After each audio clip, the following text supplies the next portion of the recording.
Many people teach that Israel's disobedience combined with the rejection of Jesus caused God to reject the Jewish people. According to this line of reasoning, God divorced Israel and married the church. But is this really true? Has God rejected Israel? Is the church the new Israel? Let's explore these questions as we open up the Bible in a new and exciting way in this 5-Minute Torah.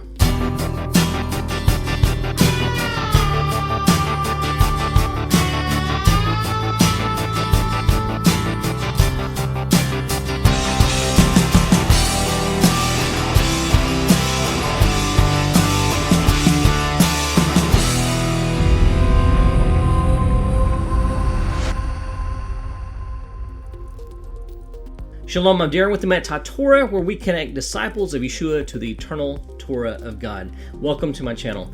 If you appreciate the content on this channel, please do me a favor and subscribe to the channel and help me grow my audience. And be sure to turn on notifications, and you'll be notified whenever I publish new content, which is generally about once a week. Today I'll be highlighting 3 things that you need to know about this week's Torah portion, and then I'll be diving into a powerful insight from this week's Torah portion, Leviticus 26 verse 3 through 27 verse 34. This is the end of the book of Leviticus. Be sure to check out the links in the description box below, including links to both the audio and the written commentary. Here are the 3 things that you need to know about this week's Torah portion of Bechukotai, Leviticus 26:3 through 27:34, the last Torah portion of the book of Leviticus. Number 1, blessings and curses. The first half of this week's Torah reading contains a list of the blessings Israel will enjoy for keeping God's commandments and the curses they will receive for breaking them. Number 2, the Sabbath of the land.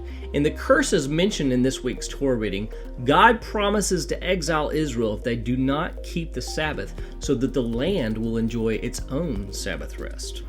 And number 3, vows and oaths. The second half of this week's Torah reading covers many of the details regarding the vows and oaths to the Lord. It also includes another reference to the year of Jubilee regarding the valuation of the land within the borders of Israel.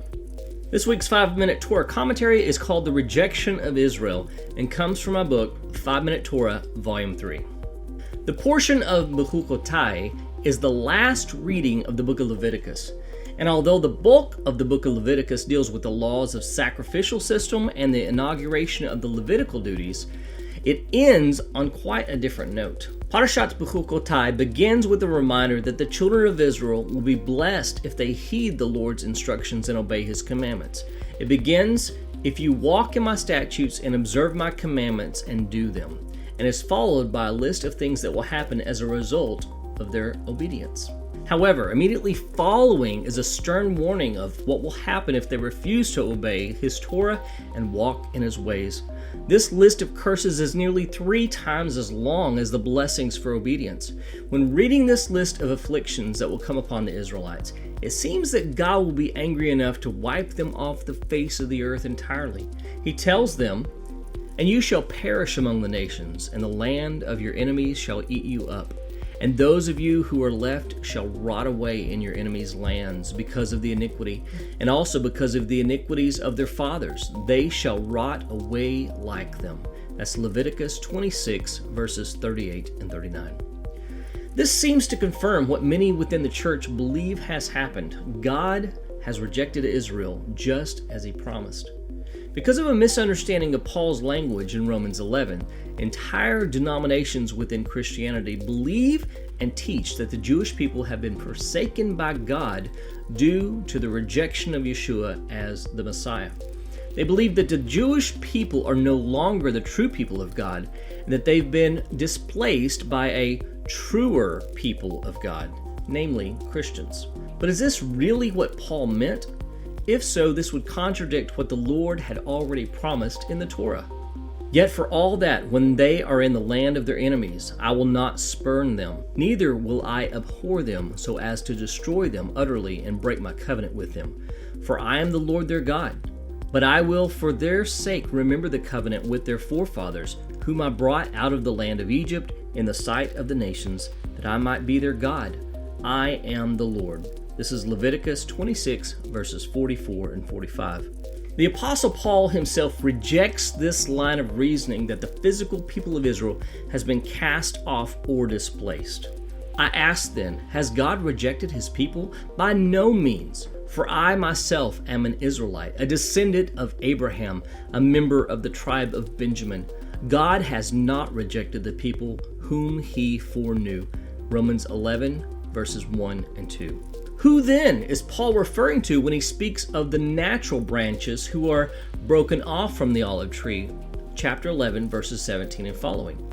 He's speaking of the same Israelites both John the Immerser and Yeshua longed to reach. He's addressing those who rely upon their Israelite heritage rather than their relationship with God to get them into the kingdom. John rebuked them for this line of reasoning. Bear fruits in keeping with repentance, and do not begin to say to yourselves, we have Abraham as our father. For I tell you, God is able from these stones to raise up children for Abraham. Even now the axe is laid to the root of the trees. Every tree, therefore, that does not bear good fruit is cut down and thrown into the fire. That's Luke chapter 3, verses 8 and 9.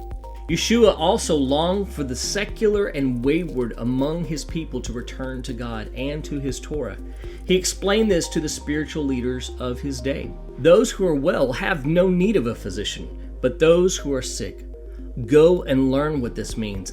I desire mercy and not sacrifice. For I came not to call the righteous, but sinners.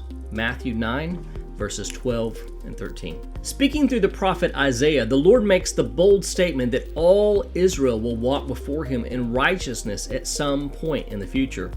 Quote, your people shall all be righteous. They shall possess the land forever. This is Isaiah chapter 60 and verse 21. Paul, looking forward to the fulfillment of this promise, says that one day, quote, all Israel will be saved. This is Romans chapter 11 and verse 26. Both of these passages anticipate a time when the blessings of our portion will be fulfilled. I will make my dwelling among you, and my soul shall not abhor you. And I will walk among you, and will be your God, and you shall be my people. Leviticus 26, 11 and 12. Has God rejected Israel, the people he redeemed from Egypt? God forbid. Thanks for watching. If you missed last week's video, just click the thumbnail right here. Shavua Tov from Emet HaTorah.